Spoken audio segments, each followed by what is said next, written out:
Outra informação dá conta que oceanos acumulam quase 2 meses de temperatura recorde, de alta temperatura recorde. Por que isso acontece? Nós estamos aqui com o professor Alexander Turra, professor do Instituto Oceanográfico da Universidade de São Paulo e também coordenador de cátedra da Unesco. Professor Alexander, obrigado aqui por atender a Nova Brasil. Eu que agradeço, Heródoto, um prazer estar aqui com você novamente. Vamos falar desse assunto que é extremamente urgente e importante. Professor, o que está acontecendo, então, que houve esse dado, dando conta que os oceanos estão com temperatura recorde?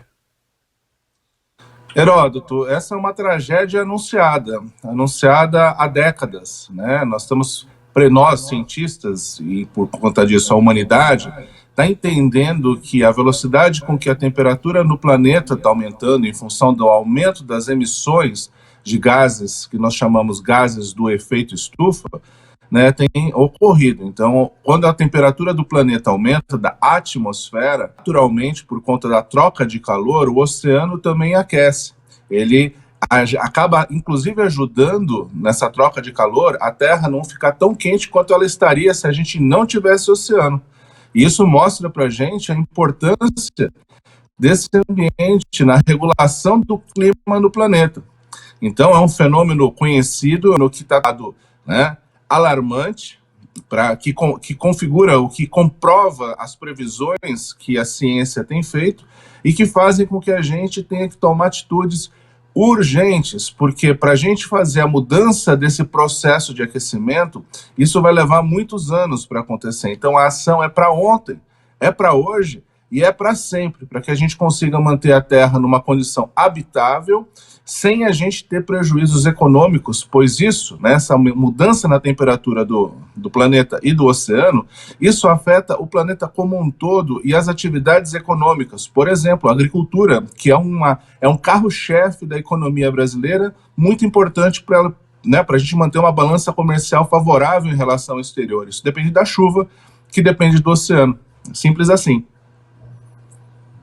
Parece que só começa a se mexer quando a água bate no tornozelo da gente. É possível que a água do oceano bata no tornozelo das cidades ou alguma cidade do litoral brasileiro?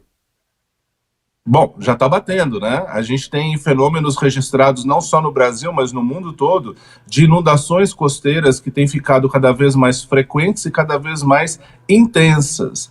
E isso ocorre pelo fenômeno, um fenômeno casado, né, de elevação do nível do mar, que depende dessa temperatura, desse aumento de temperatura, porque na medida em que a temperatura aumenta, nós temos o degelo das calotas polares, o degelo das neves nos topos, do gelo acumulado nos topos das montanhas, e com isso essa água que está estocada nos polos e nas montanhas vai para o oceano.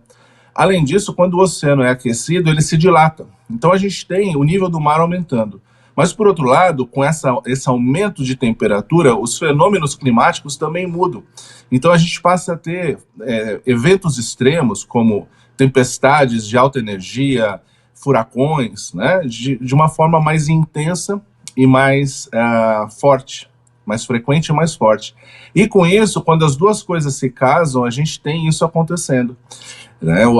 O que a gente chama de inundações. Isso é muito comum na zona costeira, especialmente em locais mais planos. Então temos modelos já no Brasil que ilustram o que vai acontecer com as cidades daqui 5, daqui 10, 50 e 100 anos se a gente não fizer nada. E isso significa perda de propriedades, isso significa perda de vidas. Então, por exemplo, recentemente a gente viu no litoral norte de São Paulo fenômenos de altíssima energia extremamente concentrados que levaram à morte, né, quase 100 pessoas, né, e perdas gigantescas de patrimônio, né, sem contar os impactos ambientais.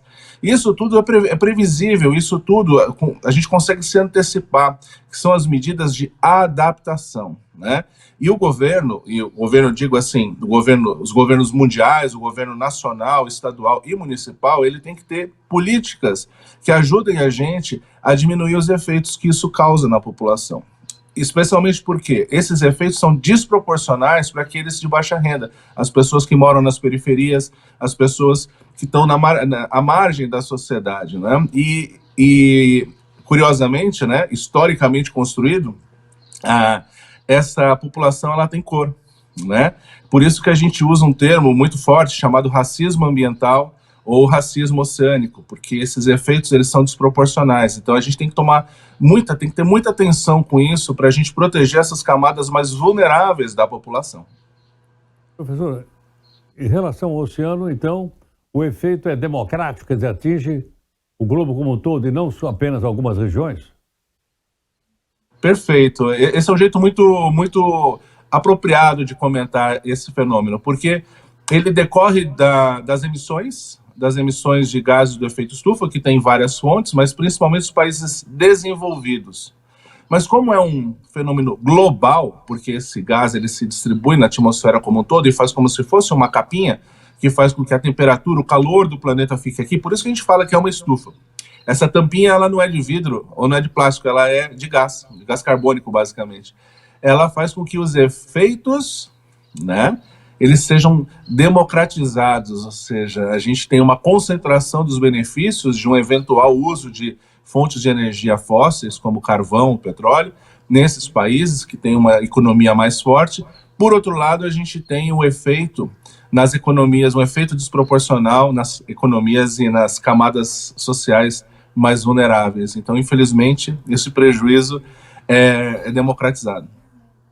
Professor, muito obrigado por sua gentileza. Eu que agradeço, um grande abraço. Muito obrigado. Professor Alexander Turra, professor do Instituto Oceanográfico da USP. Portanto, veja aí, confirma que os oceanos acumulam quase 2 meses de recorde de alta temperatura.